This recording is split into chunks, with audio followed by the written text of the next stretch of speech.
Welcome to Burlap Teachers. Enjoy the video. In this video, I will explain how to take L-Arginine before your workout. L-Arginine is a powerful amino acid that plays a crucial role in your body, primarily by boosting nitric oxide levels.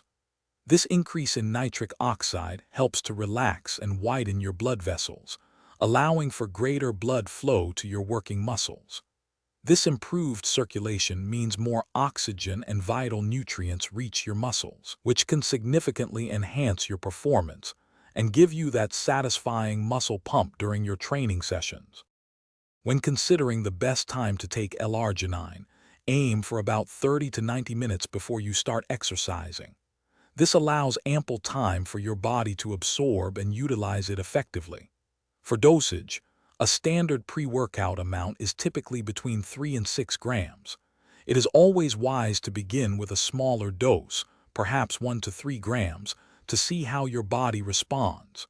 Remember, taking more than 10 grams in a single dose might lead to stomach upset, so always listen to your body. L-Arginine comes in various forms, making it easy to integrate into your routine. You can find it as a powder, in capsules, or as tablets.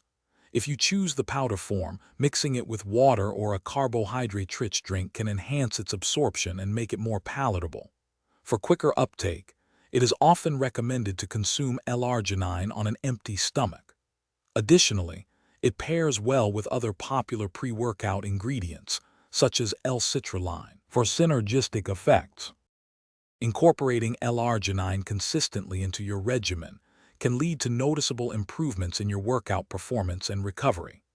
The enhanced blood flow not only boosts your during-workout capacity, but also helps reduce muscle fatigue and supports faster recovery post-exercise. While L-Arginine offers many benefits, it is always a good idea to consult with a healthcare professional to determine the optimal dosage for your specific needs. Remember, supplements work best when combined with a healthy diet and consistent training. Thanks for watching. Consider subscribing if this video helped you.